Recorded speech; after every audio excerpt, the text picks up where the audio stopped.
सभी लोगों को आवाज आ रही? नमो बुद्धाय, जय भीम। नमो बुद्धाय, जय भीम। आवाज आ रही मेरी? आ रही है आवाज। महाकारुणिक तथा भारतीय संविधान के निर्माता डॉक्टर बाबा साहब को मैं वंदन करती हूँ। बहुजन समाज में जन्म सभी संत महापुरुष संत माताओं को मेरा कोटि कोटि नमन।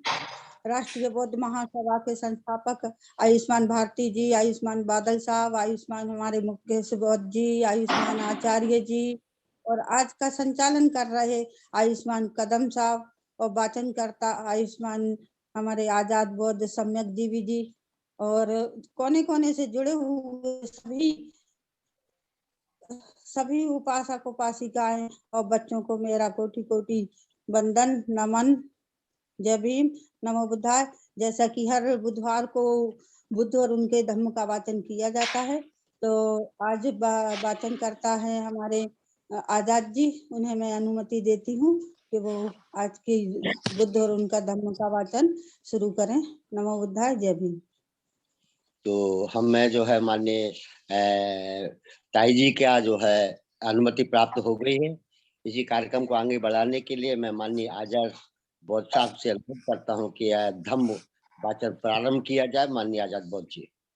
जी, बहुत बहुत साधुवाद माननीय संचालक महोदय। संसार की समस्त मानव जाति को समानता, स्वतंत्रता, बंधुत्व एवं न्याय की शिक्षा देने वाले महाकारुणिक तथागत गौतम बुद्ध, इस शिक्षा का आज से लगभग 2250 साल पहले पूरे संसार में प्रचार प्रसार करने वाले महान सम्राट अशोक, सामाजिक क्रांति के जनक महामानव ज्योतिबा फुले, प्रथम शिक्षिका महामानव सावित्रीबाई फुले, द्वितीय महिला शिक्षिका फातिमा शेख, आरक्षण के जनक छत्रपति साहू जी महाराज, परम पूज्य बोधिसत्व ज्ञान के प्रतीक संविधान निर्माता विश्व रत्न बाबा साहब डॉक्टर भीमराव अंबेडकर, बहुजन नायक मान्यवर काशीराम साहब एवं बहुजन समाज में जन्मे हुए 150 से भी अधिक महामानवों को मैं अभिवादन करता हूं। और आज की सभा के अध्यक्ष महोदय एवं संचालनकर्ता एवं उपस्थित सभी मान्यवरों को मेरा सादर जय भीम, नमो बुद्धाय। जैसा कि आज हमारा जो चैप्टर है वो है प्रकृति नामक चंडालिका की प्रवज्जा, यानी वो भिक्खुणी संघ में सम्मिलित हुई थी, भिक्खुणी बनी थी। उस समय श्रावस्ती में अनाथ पिंडक के जेतवन में, उस समय तथागत श्रावस्ती में अनाथ पिंडक के जेतवनाराम में विहार कर रहे। तथागत के शिष्य आनंद भिक्खार्थ नगर में गए हुए थे। भोजनांतर आनंद पानी पीने के लिए नदी की ओर जा रहे थे, यानी भोजन भिक्खा करने के लिए आनंद जो है श्रावस्ती नगर में गए हुए थे। तो उन्होंने जब भोजन कर लिया तो वो पानी पीने के लिए आनंद नदी की तरफ गए थे। उन्होंने एक लड़की को देखा जो नदी से घड़े में पानी भर रही थी। आनंद ने उससे पानी मांगा। लड़की का नाम प्रकृति था। लड़की ने पानी देने से इनकार करते हुए कहा, मैं चांडाल कन्या हूं, मैं पानी नहीं दे सकती। लड़की ने ऐसा क्यों कहा कि मैं चांडाल कन्या हूं, मैं पानी नहीं दे सकती? इसलिए कहा क्योंकि जो चांडाल जाति हैं वो निम्न जाति में आती थी। आनंद ने कहा, मुझे पानी चाहिए, मुझे तुम्हारी जाति नहीं चाहिए। तब लड़की ने आनंद को अपने बर्तन से कुछ पानी दिया। आनंद ने कहा कि भी मुझे जाति चाहिए, मुझे पानी चाहिए, जाति नहीं चाहिए। तब लड़की ने पानी दिया। इसके बाद आनंद जेतवन लौट आए। पानी पी करके आनंद वापस जेतवन में आ गए। वह लड़की भी आनंद के पीछे पीछे आई और आनंद के ठहरने के स्थान का पता लगा लिया। उसने यह भी मालूम कर लिया कि उनका नाम आनंद है। और वह बुद्ध के शिष्य हैं। घर लौटकर उसने अपनी माँ जिनका नाम था मातंगी से सारा वृत्तांत कह सुनाया और जमीन पर लेटकर रोने लगी। पूछा तो लड़की प्रकृति ने सारी कहानी कह सुनाई और कहा, यदि तुम मेरा विवाह करना चाहती हो तो मैं केवल आनंद से ही विवाह करूंगी, मैं किसी अन्य से विवाह नहीं करूंगी। माता पता लगाने चल दी। जब प्रकृति ने अपनी माँ मातंगी से यह सारा वृतांत कह सुनाया और कहा कि मैं शादी करूंगी तो आनंद से ही करूंगी, किसी और से शादी नहीं करूंगी, तो फिर उसकी जो माँ थी वह आनंद का पता लगाने के लिए चल दी। लौट कर लड़की से बोली, यानी उसने फिर पता लगाया माता ने, और पता लगाने के बाद जब वो लौट कर आई तो उसकी माँ ने लौट कर प्रकृति से बोला, ऐसा विवाह असंभव है, यानी आनंद से विवाह करना असंभव है, क्योंकि आनंद ने ब्रह्मचर्य व्रत ग्रहण कर रखा है। यह बात सुनी तो लड़की बहुत दुखी हुई, उसने खाना पीना छोड़ दिया। वे यह सब मानने के लिए तैयार नहीं थी और अपने निर्णय को भाग्य का निर्णय कहने लगी। इसलिए उसने कहा, माँ तुम तो जादू टोना जानती हो ना, तो तुम इस उद्देश्य की पूर्ति के लिए जादू टोना क्यों नहीं करती? माँ बोली, मैं देखूंगी कि क्या हो सकता है। जब प्रकृति ने उसकी माँ से कहा कि माँ तुम जादू टोना जानती हो तो जादू टोना से कुछ कर सकते हो, तो फिर उसने हामी भरी कि हाँ मैं देखूंगी कि क्या हो सकता है। मातंगी ने आनंद को अपने घर पर भोजन के लिए आमंत्रित किया। लड़की बहुत प्रसन्न हुई। मातंगी ने तब आनंद से कहा कि उसकी लड़की उनसे शादी करने के लिए अत्यंत उत्सुक है। आनंद ने उत्तर दिया, मैं ब्रह्मचर्य व्रत ग्रहण किए हुए हूँ, मैं किसी भी स्त्री से विवाह नहीं कर सकता। मातंगी बोली, यदि तुम मेरी लड़की से विवाह नहीं करोगे तो वह स्वयं हत्या कर लेगी, उसकी तुम्हारे प्रति इतनी अधिक आसक्ति है। आनंद ने उत्तर दिया, मैं असमर्थ हूं। मातंगी घर के अंदर गई और लड़की को बताया कि आनंद ने विवाह करने से स्पष्ट मना कर दिया है। लड़की चिल्लाई, माँ तुम्हारा जंतर मंतर तंत्र मंत्र कहाँ गया? मातंगी बोली, मेरा जंतर मंतर तथागत के विरुद्ध असर नहीं करता, यानी तथागत गौतम बुद्ध के विरुद्ध कोई भी जंतर मंतर जादू टोना किसी प्रकार का कोई असर नहीं करता है, इसलिए जंतर मंतर जादू टोना से डरने की आवश्यकता नहीं है। हमारे लोग इन चीजों से ज्यादा डरते हैं। लड़की चिल्लाई, माँ दरवाजा बंद कर दे और उसे बाहर ना जाने दे, मैं सुनिश्चित कर लूंगी कि आज ही रात में वह मेरा पति बन जाए। माँ ने वैसा ही किया जैसा लड़की चाहती थी। रात होने पर माँ ने कमरे में बिस्तर लगा दिया। लड़की ने अपने आप को अच्छी से अच्छी तरह अलंकृत किया और अंदर आई, किंतु आनंद पर इसका कुछ भी प्रभाव नहीं पड़ा। अंत में माँ ने अपने जादू टोने का प्रयोग किया। परिणाम स्वरूप कमरे में आग जल उठी। माँ ने आनंद के कपड़ों को पकड़ा और बोली, यदि तुम अब भी मेरी लड़की से विवाह करना स्वीकार नहीं करते तो मैं तुम्हें आग में झोंक दूंगी। तब भी आनंद नहीं झुके। माँ और लड़की दोनों ने अपने को असमर्थ जानकर आनंद को स्वतंत्र कर दिया। वापस जाकर आनंद ने सारी आप बीती तथागत को कह सुनाई। दूसरे दिन वह लड़की आनंद को खोजती हुई जेतवन पहुंची। आनंद भिक्षाटन के लिए निकल रहे थे। उन्होंने उस लड़की को देखा तो उससे बचकर निकलना चाहा, लेकिन जहां भी आनंद गए लड़की ने उनका पीछा किया। जब आनंद लौटे तो उन्होंने देखा कि वे लड़की जेतवन विहार के द्वार पर खड़ी उनकी प्रतीक्षा कर रही थी। आनंद ने तथागत को बताया कि किसी प्रकार वे लड़की उनका पीछा कर रही है। तथागत ने लड़की को बुलवा भेजा। जब लड़की सामने आई तो तथागत ने प्रश्न किया, तू आनंद का पीछा क्यों कर रही है? लड़की ने उत्तर दिया कि वे उससे विवाह करने की इच्छुक है। वे बोली, मैंने सुना है कि वे अविवाहित हैं, मैं भी अविवाहित हूं। बुद्ध बोले, आनंद एक भिक्खु है, उसके सिर पर बाल नहीं है। यदि तुम भी उसकी तरह मुंडन करा लो तो मैं देखूंगा कि क्या कुछ किया जा सकता है।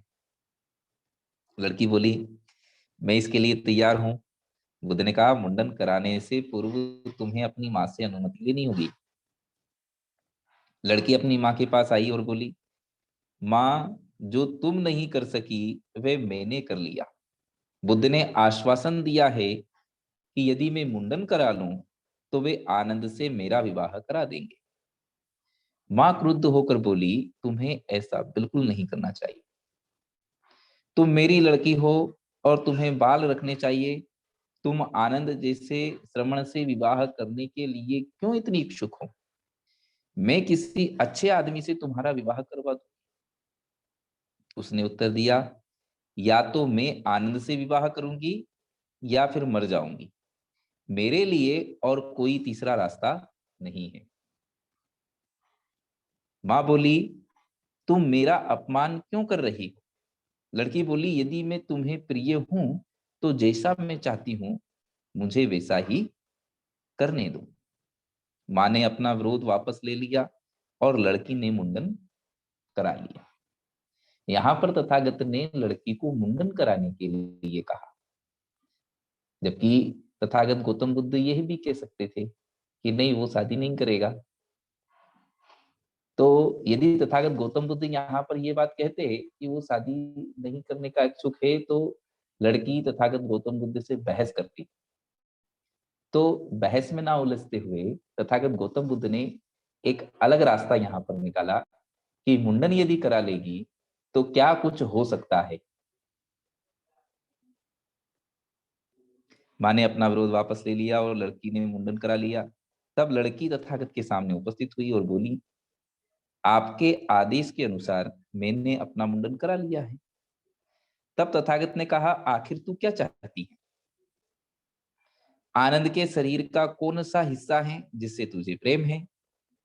लड़की बोली, मैं उसकी नाक से प्यार करती हूँ, मैं उसके मुंह से प्यार करती हूँ, मैं उसके कानों से प्यार करती हूँ, मैं उसकी आवाज से प्यार करती हूँ, मैं उसकी आंखों से प्यार करती हूँ, मैं उसकी चाल से प्यार करती हूँ। तथागत बोले, क्या तू जानती है कि आंखें आंसुओं का घर है, नाक गंदगी का घर है, मुंह थूक का घर है, कान मेल का घर है और शरीर मल मूत्र का पात्र है। जब स्त्री पुरुष सेवा करते हैं तो वे बच्चों को जन्म देते हैं, लेकिन जहां जन्म है वहीं मृत्यु भी है, जहां मृत्यु है वहीं दुख भी है। लड़की, मैं नहीं जानता कि तुम आनंद से विवाह करके क्या पाओगी। लड़की गंभीरता पूर्वक सोचने लगी और इस बात पर सहमत हो गई कि आनंद के साथ विवाह करना बेकार है, जिसके लिए वह इतनी अधिक इच्छुक थी। उसने अपना यह निष्कर्ष तथागत को बता दिया। तथागत को अभिवादन कर लड़की बोली, अज्ञान के वशीभूत होकर ही मैं आनंद के पीछे लगी थी। अब मेरी आंखें खुल गई हैं। मैं उस नाविक की तरह हूं जिसकी नौका एक दुर्घटना के बाद दूसरे किनारे लग जाए। मैं एक आरक्षित वृद्ध प्राणी की तरह हूं जिसे सुरक्षा मिल गई। मैं उस अंधे की तरह हूं जिसे नई दृष्टि प्राप्त हो गई। तथागत ने अपनी प्रज्ञा भरी शिक्षा द्वारा मुझे निद्रा से जगा दिया। धन्य है प्रकृति, यद्यपि तू चांडाल कन्या है किंतु फिर भी तू श्रेष्ठ पुरुषों और स्त्रियों के लिए आदर्श प्रस्तुत करेगी। तो निम्न जाति की है, लेकिन ब्राह्मण तुझसे शिक्षा ग्रहण करेंगे। न्याय तथा पवित्रता के पद से विचलित ना होना, तेरी कीर्ति राज सिंहासन पर बैठी हुई रानियों की कीर्ति से भी बढ़कर होगी। यहाँ पर तथागत गौतम बुद्ध बहुत बड़ी बात कहते हैं कि प्रकृति यदि भिक्षुणी बनती है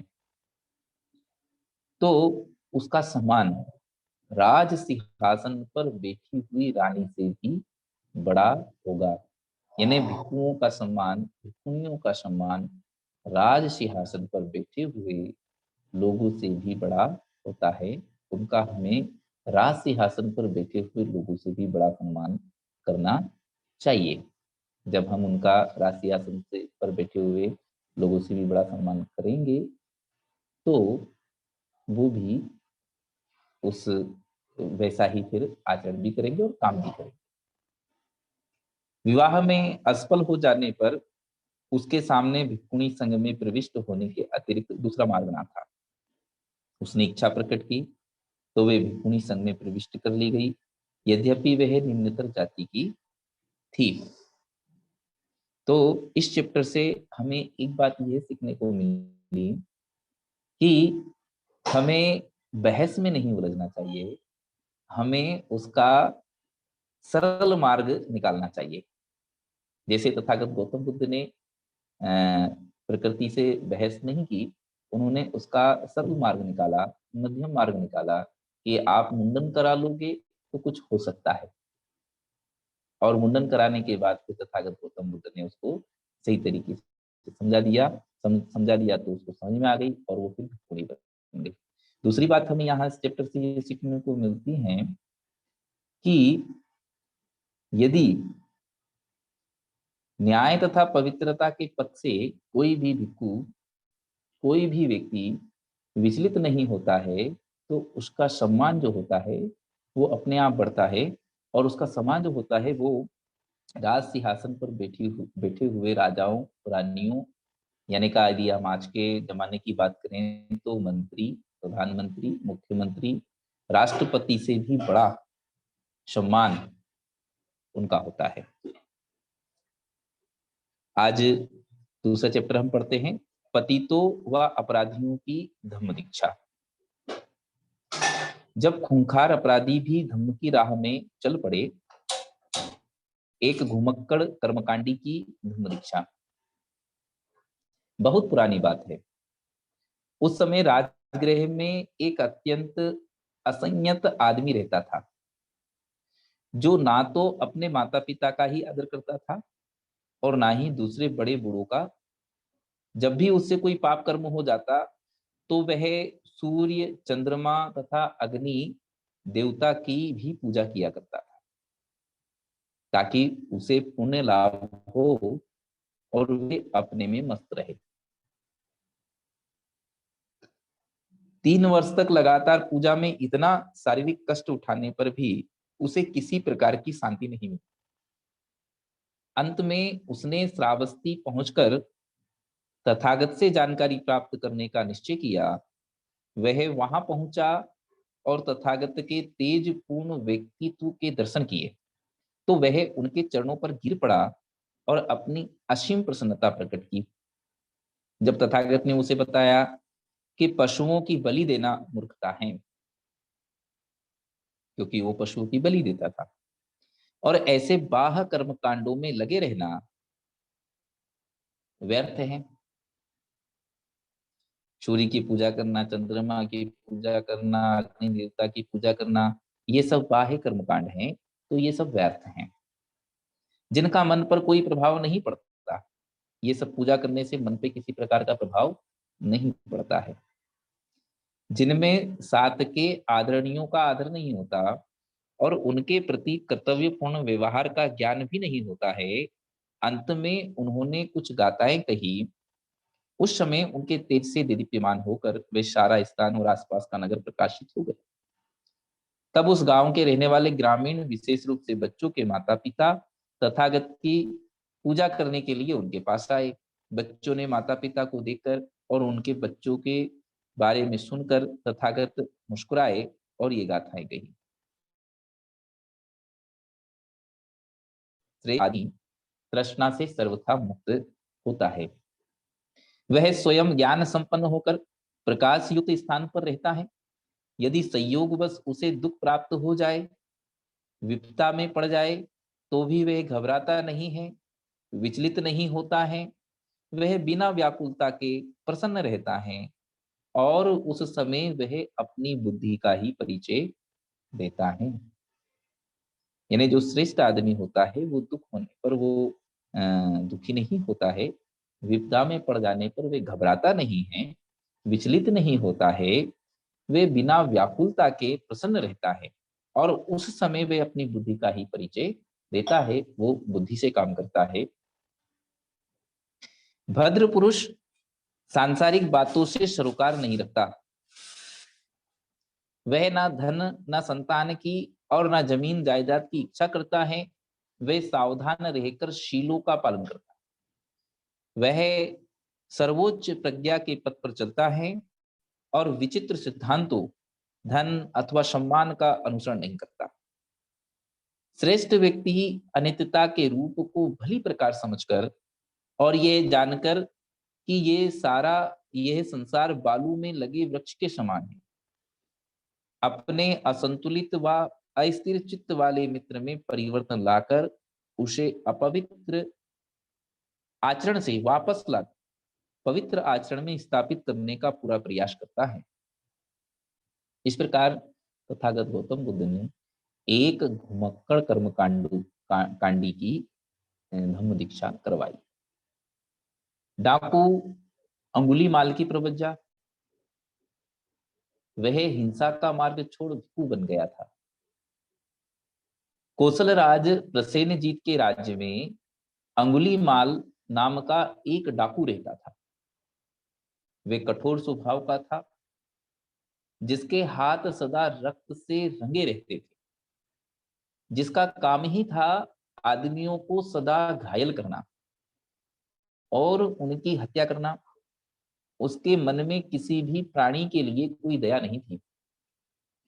उसके कारण जो पहले गांव थे वे अब गांव नहीं रहे, जो पहले नगर थे वे अब नगर नहीं रहे, जो पहले देहात थे वे अब देहात नहीं रहे। क्यों नहीं रहे? क्योंकि उसने सब तहस-नहस कर रखा था। जिस किसी आदमी की भी वह हत्या करता था, वह उसकी एक अंगुली काटकर अपनी माला में पिरो लेता था, इसलिए उसका नाम अंगुली माल पड़ गया था। एक समय जब बुद्ध श्रावस्ती के जेतवन आराम में विराजमान थे, उन्होंने डाकू अंगुली माल द्वारा किए गए अत्याचार की कहानी सुनी। तथागत ने उस डाकू को एक धम्मिक पुरुष में बदल देने का निश्चय किया। इसलिए एक दिन भोजन ग्रहण करने के बाद वह अपना सेनासन छोड़कर पात्र चीवर धारण कर अंगुली माल की खोज में निकल पड़े। तथागत बुद्ध को उधर आते देख ग्वाले बकरियां चराने वाले, हल जोतने वाले और दूसरे रास्ता चलने वाले सभी राहगीर चिल्ला उठे, श्रमण उस ओर मत जाओ, यह मार्ग तुम्हें अंगुली माल के पास ले जाएगा। अरे जब 10, 20, 30 और 40 आदमी भी मिलकर उस मार्ग पर यात्रा करते हैं तो भी वह उस डाकू के हाथों में पड़ जाते हैं, लेकिन तथागत बिना एक भी शब्द बोले अपने पथ पर आगे बढ़ते ही गए। दूसरी और तीसरी बार भी उन निकट के और अन्य लोगों ने तथागत को सावधान किया, किंतु फिर भी तथागत चुपचाप अपने पथ पर आगे बढ़ते ही गए। कुछ दूर से डाकू ने तथागत को अपनी ओर आते देखा। उसे बहुत आश्चर्य हुआ। जहां 10 से 50 तक की संख्या में यात्रियों का समूह उस मार्ग पर आने का साहस नहीं कर सकता था, ये श्रमण अकेला ही बढ़ता हुआ चला आ रहा था।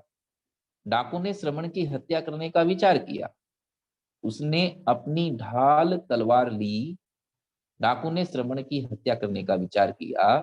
उसने अपनी ढाल तलवार ली, तीर और तुनीर संभाले और तथागत के पीछे चल दिया। तथागत अपनी स्वाभाविक गति से आगे बढ़ते चले जा रहे थे, किंतु डाकू अपने पूरे प्रयास के बाद भी उनको पकड़ नहीं पा रहा था। डाकू ने सोचा ये विचित्र और आश्चर्यजनक बात है। अभी तक तो ऐसा था कि पूरी गति से भागे हुए एक हाथी को, एक घोड़े को, एक गाड़ी को अथवा एक हिरण को आगे पहुंचकर मैं पकड़ सकता था, और अब मैं पूरे प्रयास के बाद भी स्वाभाविक गति से जाते हुए इस श्रमण को नहीं पकड़ पा रहा।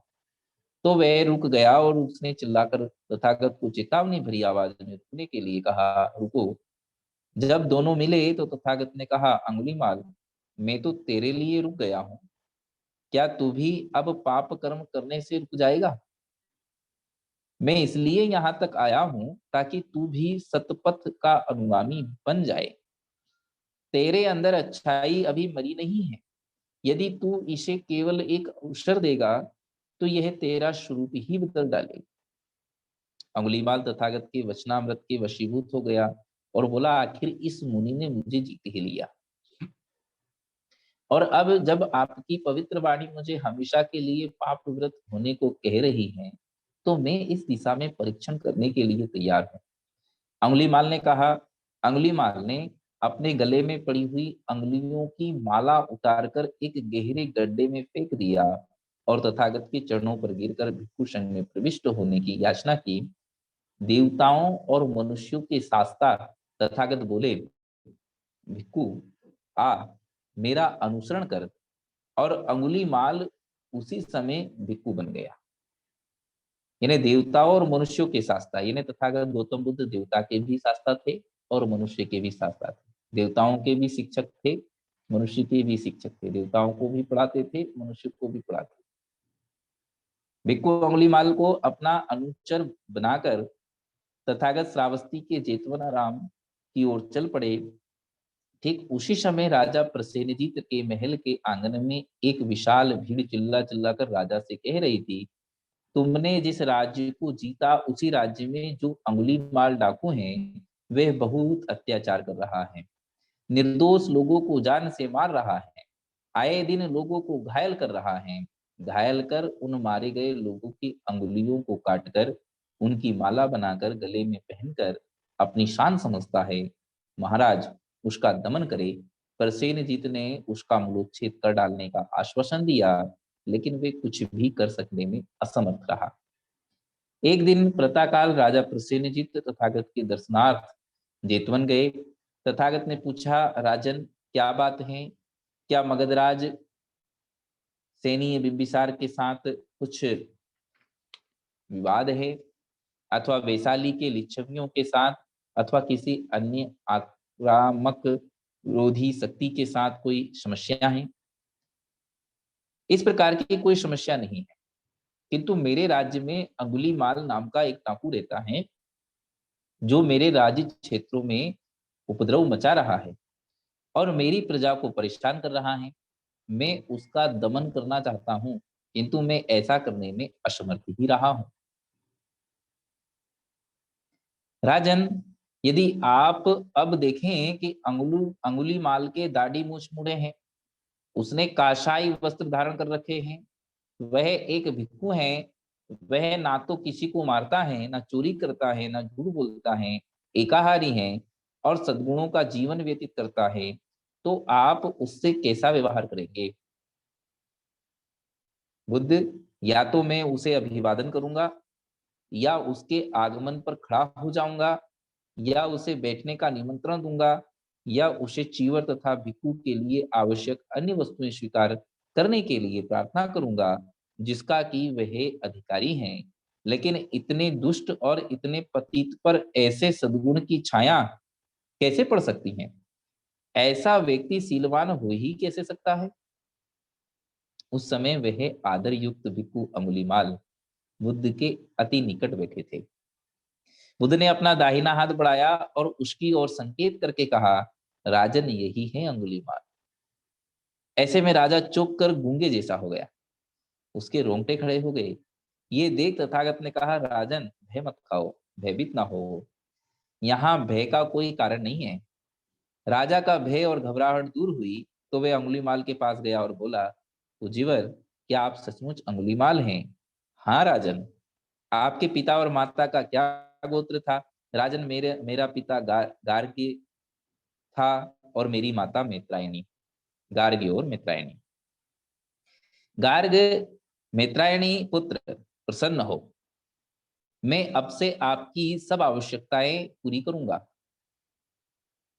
उस समय अंगुलीमाल ने व्रत ले लिया था कि वह अरण्य में ही वास करेगा, भिक्का पर ही निर्वाह करेगा और 3 से अधिक चीवरों का व्यवहार नहीं करेगा। और वे 3 चीवर भी पांसु कुलिक होंगे, अर्थात कूड़े कचरे के ढेर पर पड़े मिले हुए कपड़े के बने हुए होंगे। उसने ये कहकर कि उसके 3 चीवर उसके पास हैं, राजा का निमंत्रण अस्वीकार कर दिया। तब राजा बुद्ध के पास गया और अभिवादन करने के बाद एक ओर बैठ गया और बोला, बुद्ध, ये आश्चर्य है, ये अद्भुत है। आप जंगली को पालतू बना लेते हैं, अदांत को दान देने शिक्षित कर देते हैं, अशांत को शांत कर देते हैं। यह वही हैं जिन्हें मैं लाठी तलवार से वश में नहीं कर सका, लेकिन बुद्ध ने उसे बिना किसी लाठी तलवार के वश में कर लिया है। बुद्ध, अब मैं आपसे विदा मांगता हूं, क्योंकि मुझे बहुत से कार्य करने हैं। आप जिसमें सुविधा समझे करे। तब तथागत प्रसेनजीत अपने स्थान से उठे। तब राजा प्रसेनजीत अपने स्थान से उठे और अत्यंत विनम्र भाव से बुद्ध का अभिवादन करके विदा हुए। एक दिन जब पात्र चीवर धारण किए अंगुलीमाल श्रावस्ती में भिक्षाटन कर रहे थे, एक आदमी ने उसके सिर पर ढेला फेंककर मारा, दूसरे ने एक डंडा फेंककर मारा और तीसरे ने एक ठिकरा फेंककर मारा। परिणाम स्वरूप उसके सिर से रक्त की धारा बहने लगी। भिक्खा पात्र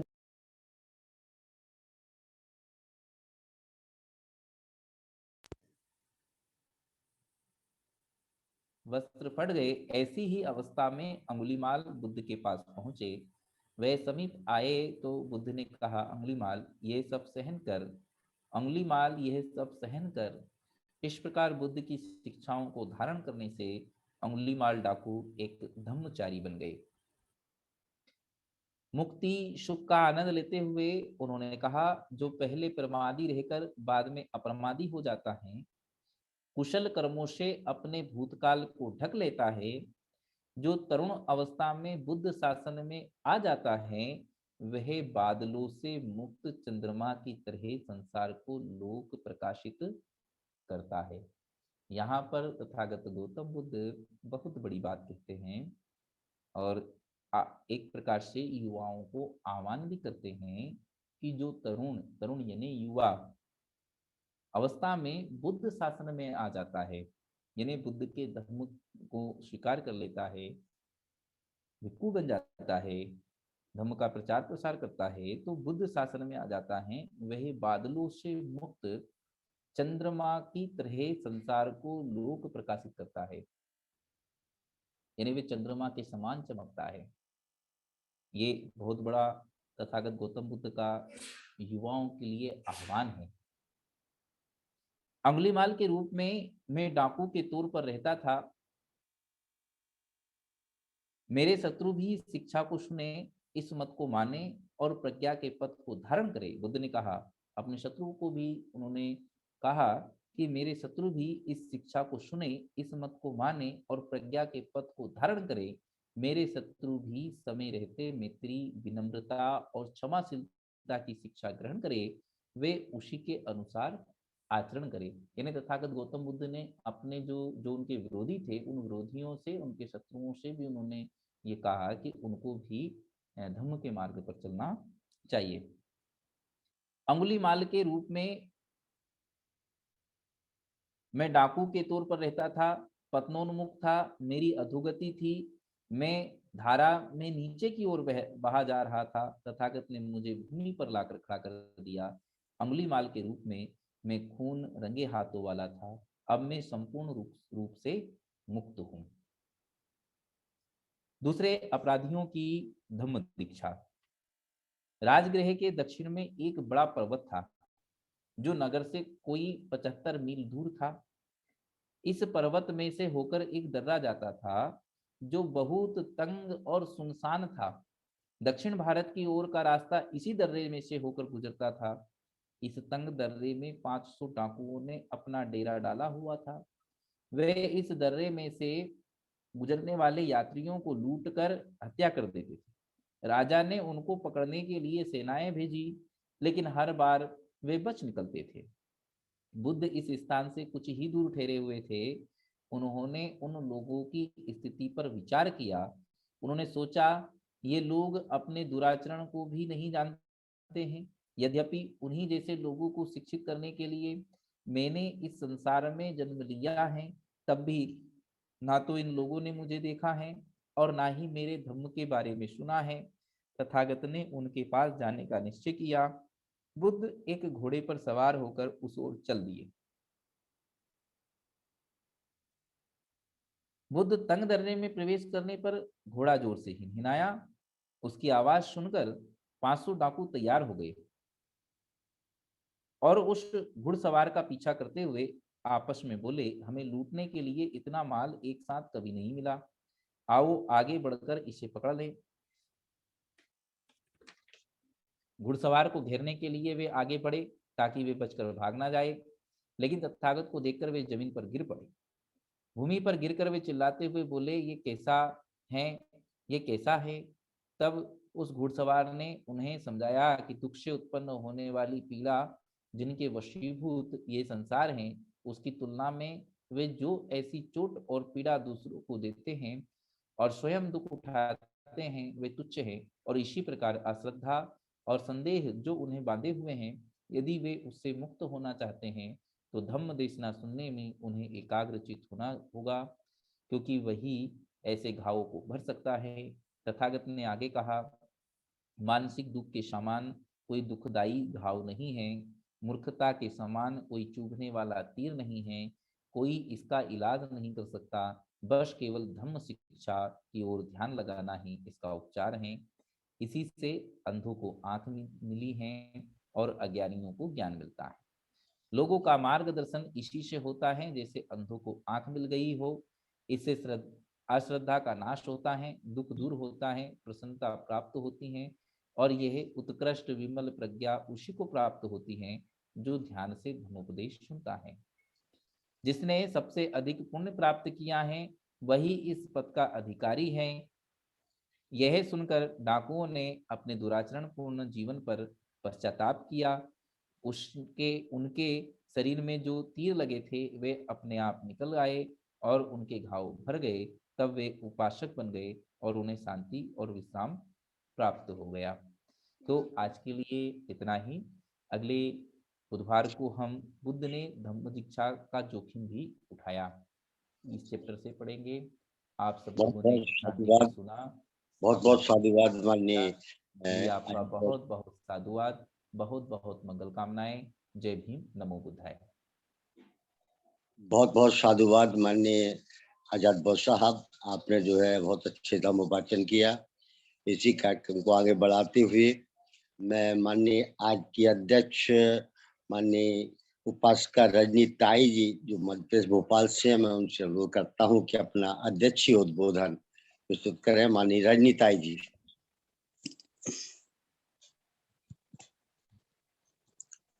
आदरणीय रजनी ताई जी। हेलो। हाँ, आवाज आ रही है?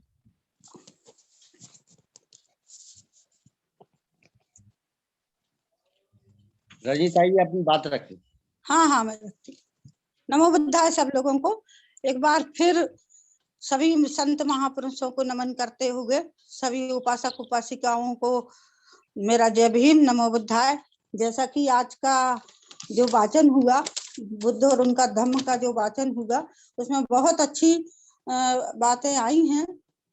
जैसे कि जो ब्राह्मण लोग जो छोटा और बड़ा समझते हैं, नीच और ऊंच समझते हैं, ऐसा कुछ बुद्ध के धम्म में ऐसा कुछ नहीं है। जैसे कि प्रकृति नामक जो चंडाली का कन्या थी, जो चंडाली का कन्या होने के बाद में भी भगवान ने उसे किस प्रकार से कैसे उसको समझाया। जब वो आनंद के पीछे लगी तो उन्हें ऐसा लगा कि आनंद तो शादी नहीं कर सकता है, लेकिन इसे कैसे समझाएं। जब सारी बात आनंद ने जाके भगवान बुद्ध को सारी कथा सुनाई कि ऐसा ऐसा हुआ मेरे साथ, तो ये जब कर्म से उसको कमरे में बंद कर लिया गया और आग लगा दी गई, तो उस समय आनंद को भगवान का जो शिक्षा थी वो उनको याद आई। कौन सी शिक्षा थी? भगवान एक ही शिक्षा देते थे कि कभी अगर इस प्रकार की कहीं पर भी, जंगल हो चाहे कहीं भी हो, किसी भी अवस्था में हो हम, या पानी के अंदर हो, तो अगर ऐसी अवस्था आ जाए तो केवल अपनी सांस को देखना है। सांस को देखना यानी वही विपश्यना वाली बात, जो भगवान ने विपश्यना करके और सांस को देखते हुए ज्ञान प्राप्त किया, वही उसको आनंद को वही चीज याद आई और वो सांस को देखने लगे और देखते ही देखते आग अपने आप बुझ गई। तो किस प्रकार से मतलब उन्होंने अपने आप पर जीत प्राप्त की। यानी हम कहीं भी होते हुए अगर हम अपनी सांस को देखने लगे, हम सांस को देखते समय एक ही चीज देखते हैं, जैसा है वैसा उसको मानना, बस साक्षात रूप से मानना, अपनी अनुभूति पर उतारना। यही सब करते हुए हम किसी भी परेशानी से मुक्त हो सकते हैं। अब उस कन्या को किस तरह समझाया भगवान ने कि पूरे शरीर की गंदगियों को बताया, शरीर के बारे में बताया। ये जो शरीर की गंदगियों के बारे में बताया कि तुझे क्या पसंद है। प्रकृति बोलती है नाक पसंद है हमें आनंद की, कान पसंद है। तो किस तरह भगवान बोलते हैं कि नाक क्षीण का डेरा है, कान में मैल है, आंख आंसुओं का डेरा है, थूक मल और ये मल मूत्र से ये हमारा सारा शरीर भरा हुआ है। किस तरह उन्होंने प्रकृति को समझाया। जब उसे प्रकृति ने ये सारी बातें सुनी कि ये सब करने से मुझे कोई लाभ नहीं, अगर मैं आनंद से शादी कर लेती हूँ, ये सबसे महत्वपूर्ण बात उसने यही समझी कि अगर मैं आनंद से शादी कर लेती हूँ तो क्या हो सकता है। जो भगवान ने समझाया कि स्त्री और पुरुष सहवास करते हैं, बच्चे पैदा करते हैं, बच्चों का जन्म होता है और जिसका जन्म है उसका मरना निश्चित है। इस तरह से जब समझाया तो गंभीरता पूर्वक सोची उसने, और सोचने के बाद उसकी अज्ञानता की जो आंखें खुली और वो धम्म को प्राप्त हुई।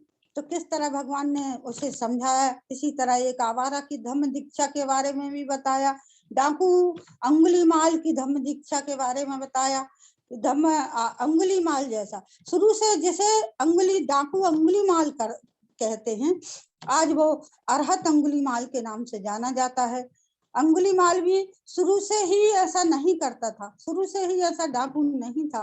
वो बहुत अच्छा, भगवान ने जब उसको अपनी दृष्टि से देखा, सम्यक दृष्टि से देखा कि अंगुलीमाल में वो सारे गुण हैं कि जो धम्म को ये धम्मिक बन सकता है। ये सब देखते हुए अंगुलीमाल के पास गए वो, और अंगुलीमाल जैसा डाकू भी, मतलब आखिरी जो जिसकी हत्या करने वाला था, भगवान ने जब देखा कि ये तो माँ की ही हत्या करने वाला है, तो उसको 999 हत्याएं कर चुका था। लेकिन जब भगवान ने देखा कि एक की हत्या करना उसे वो रह गया है, क्योंकि जब उसे सजा सुनाई गई थी तो उस सजा में यही बोला गया था, ब्राह्मणों ने ये बोला गया था कि तुम्हारी यही सजा है कि जाकर के तू 1000 लोगों की हत्या कर तू, इससे तेरे सारे जो तूने गलती की है ये गलती तेरी माफ की जा सकती है।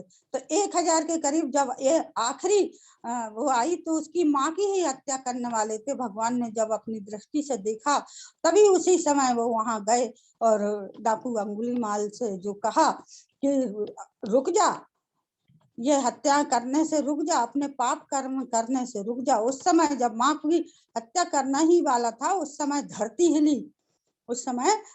हिली थी। और उस समय जब उसे बताया, इस धम्म के उसके बारे में बताया, तो अपने आप से नतमस्तक हो गया। उसी दिन उसने अपनी तलवार के टुकड़े टुकड़े करके फेंक दिया और वो भी चीवर धारण कर लिया। तो किस तरह से डाकू को भी उसको बताया, क्योंकि ये जो डाकू शब्द है, डाकू अंगुलीमाल यानी एक आवारा, प्रकृति चंडाली का, ये जो सारे शब्द हैं, इन शब्दों के अंदर और ऐसे लोगों के अंदर कोई ना कोई गुण छुपा हुआ है। ये जो गुण जो है उसके भगवान अपने सम्यक दृष्टि से देख लेते थे कि कौन धम्म को कौन व्यक्ति धम्म को अर्पित हो सकता है। इसी तरह दूसरे अपराधियों की भी वो किया, धम्म दीक्षा की। कितने खतरनाक से खतरनाक लोगों को भी उन्होंने दीक्षा दी। और जो अपराधी लोग थे 500 जो डाकू थे, डाकुओं को शुरू से कोई भी व्यक्ति डाकू नहीं रहता है, शुरू से कोई भी व्यक्ति आपराधिक नहीं होता है, उसे आपराधिक बनाने में किसी न किसी का हाथ होता है। जिस तरह अंगुलीमाल को ब्राह्मणों का हाथ था, इसी तरह ये डाकुओं को भी किसी न किसी का हाथ होता है।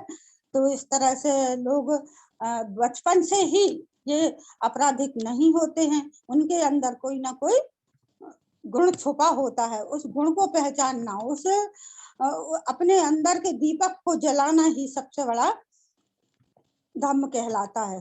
तो ये सारी चीजें आई और आज की जो ग्रंथ का जो वाचन किया, बहुत ही अच्छे शब्दों में आजाद जी ने वाचन किया। एक एक शब्द दोहरा कर एक एक लाइन का वो करते हैं, तो इसमें कोई गुंजाइश नहीं रह जाती। आप राष्ट्रीय बौद्ध महासभा के सभी पदाधिकारियों को मैं आभारी हूँ कि उन्होंने आज की मुझे अध्यक्षता करने का अवसर दिया। काफी दिनों से मैं जुड़ती तो हूँ, लेकिन मैं बोलने में असमर्थ थी क्योंकि मेरा थोड़ा सा स्वास्थ्य भी ठीक नहीं चल रहा है। अगर मुझसे कहीं गलती हो गई हो तो कृपया मुझे क्षमा करें। सभी लोगों को जय भीम, नमो बुद्धाय।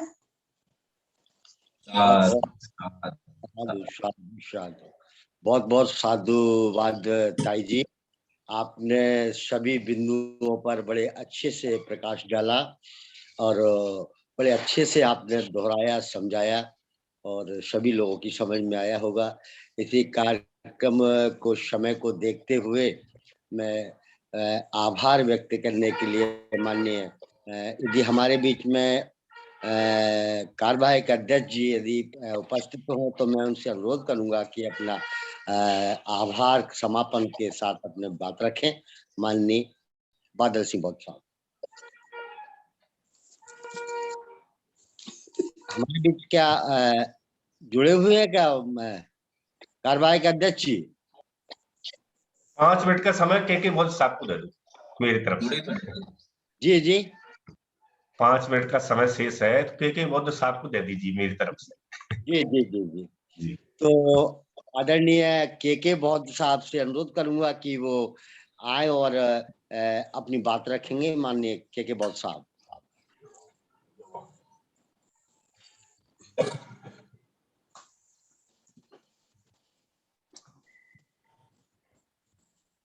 आदरणीय के बौद्ध साहब, मेरी आवाज आ रही हो तो आप अपने माइक को अनम्यूट करके और अपनी बात रखें। के बौद्ध साहब जी जी, आवाज आ रही है? आ रही है सर, अपनी आवाज आ रही है।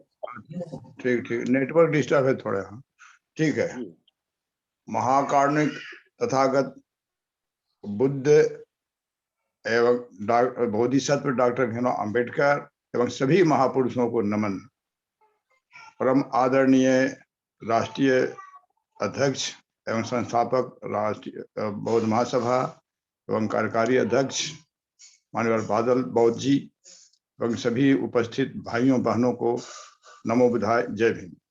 अभी आज का जो रीडिंग हुआ है उसके बारे में हम इतना ही कहेंगे कि दृष्टि कैसा होता है हम लोगों को। जैसे विद्यार्थी जब स्कूल में पढ़ते हैं तो उसका दृष्टिकोण होता है कि हम किसी तरह से परीक्षा पास करें, लेकिन जो बीए में जो पढ़ने लग जाता है वही लड़का, तो दृष्टि होता है कि हम ढूंढें कि हम ऐसा क्यों पढ़ रहे हैं। और उसके बाद और आगे लेवल जाता है रिसर्च, तो बहुत छोटी छोटी बातों पर ध्यान जाता है। तो अभी हम लोग इस स्टेज में हैं कि हम कहानी नहीं जानना चाहते हैं, इतिहास हम नहीं जानना चाहते। इतिहास हम जान गए, अब विश्लेषण करना होगा। अभी जैसे चंडालीन चंडाल शब्द है, इसके मैं बारे में बताता हूं। अगर एक अंग्रेज को बोले वो चांडाल है तो उसको क्या समझेगा? गरीब समझेगा, अमीर समझेगा, बेवकूफ समझेगा, बुद्धिमान समझेगा? सोचने की बात है। ये शब्द इस्तेमाल करके शब्द का मीनिंग बता करके भारत में लोगों को मनहूस बनाया गया है। एक बात। दूसरी बात, वो क्यों चाहिए? वो जो प्रकृति है आनंद को क्यों चाहिए, इसके भी सोचने की बात है। कि देखा कि हमको सब अछूत अछूत बोलते हैं और ये इतना है जो देखने में अच्छा लग रहा है और हमसे पानी पी लिया, इसका मतलब इसके पास करुणा का बहुत बड़ा करुणा है उनके हृदय में, इसलिए वो पसंद करने मतलब खाली हाइट वेट नहीं होता है, ये सब मानसिक चीजें हैं। और बुद्ध का जो जोड़ हुआ है, हम तो यही कहते हैं कि एक जैसे साइकोलॉजिस्ट है तो बुद्धा जो है वो सोशल साइकोलॉजिस्ट थे। वो अब जैसे अभी बताया कि क्यों दिए,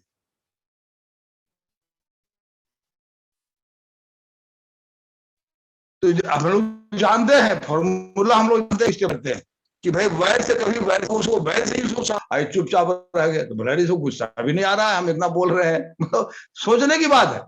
ये लाइफ जो है ना बहुत सहज है। एक दूसरा इसमें है जो चमत्कार की बात होती है,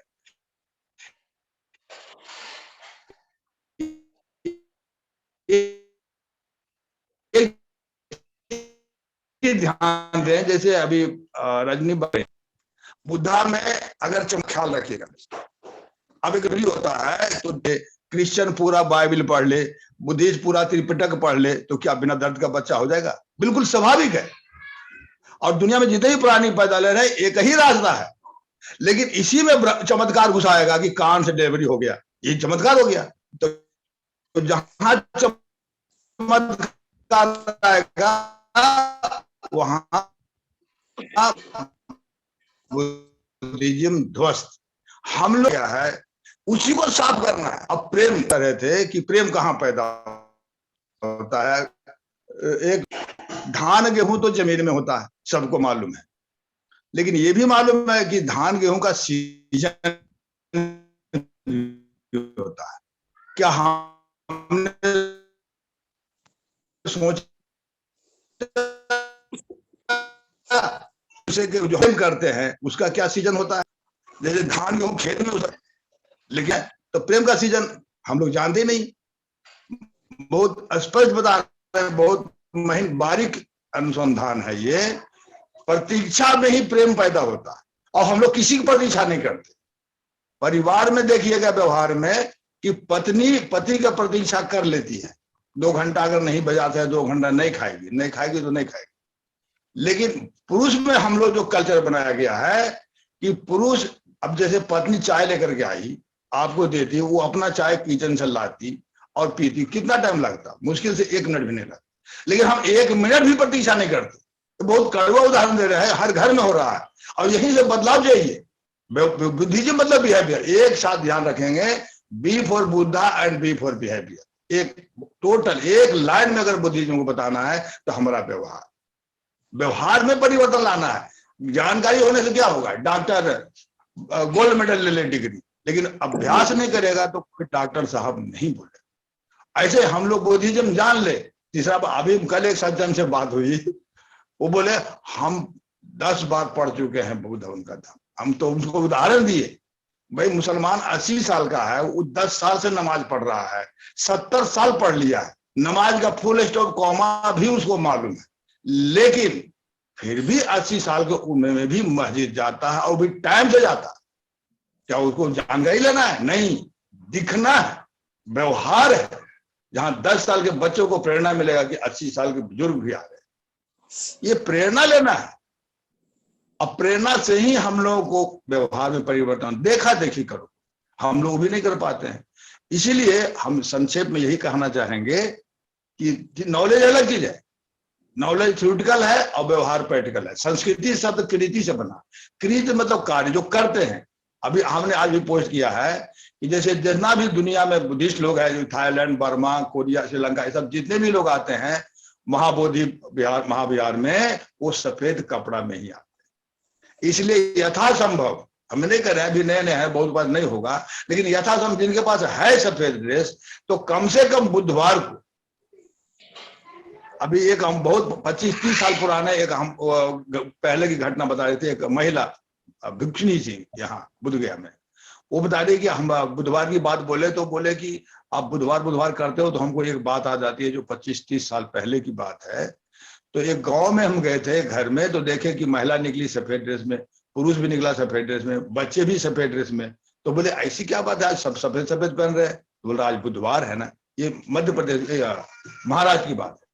तो कहने मतलब यह है कि एक दिन अपने परिवार में करिए तो मोहल्ला वाले देखेंगे, उससे छाप छूटेगा। हमको किसी को गाली नहीं दे रहे हैं, किसी को गलौज नहीं कर रहे हैं, किसी की शिकायत नहीं कर रहे हैं, हम अपना चला रहे हैं, अपना पहन रहे हैं।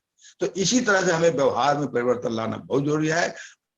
अब जब बता दें एक बार, डी से डिसिप्लिन होता है और डी से डेवलपमेंट होता है। अब बुद्धिज्म में कुछ नहीं है, डिसिप्लिन है जो है शासन बुद्धांग शासना, मतलब शासन मतलब शासन के पहले अनुशासन। तो जो छोटा छोटा शासन हम नहीं कर पाएंगे तो बड़ा शासन कैसे समझ में आएगा। इसी के साथ हमें अपने विचार को विराम देता हूँ। समय हो गया। नमो बुद्धाय, जय भीम। बहुत बहुत साधुवाद माननीय के बहुत साहब, आपने बड़ी मार्मिक बातें जो है रखी अपने बीच में। बहुत बहुत साधुवाद आपको। इसी के साथ मैं अनुमति चाहूंगा माननीय कार्यवाही का अध्यक्ष जी से कि कार्यक्रम को समापन करने के लिए आभार व्यक्त करने के साथ 2 शब्द कहें और हमें अनुमति प्रदान करें। बहुत बहुत आभार सभी उपस्थित आदरणीय जनों का। मार्गदर्शन के लिए सभी उपस्थित होते हैं और हर बार एक ही शब्द बोलते हैं कि बुधवार के दिन कुछ करना चाहिए, कुछ भी करो, लेकिन हमारी एक आइडेंटिटी दिखनी चाहिए कि हम बौद्ध हैं। अगर आइडेंटिटी नहीं दिख रही तो फिर हम बौद्ध समझ में नहीं आते सोसाइटी। सिर्फ हमको करना है, दूसरे से कुछ नहीं करना, हमको ही करना है। ये हमको दिख जाना चाहिए ये 8 दिन में एक दिन के हम बुद्ध हैं, कि हम बौद्ध के अनुयायी हैं। आप सभी का बहुत बहुत आभार। सादर नमो बुद्धाय, जय भीम। सभ्य सत्ता के लिए सबके माई के लिए ओपन कर सकते हैं हम।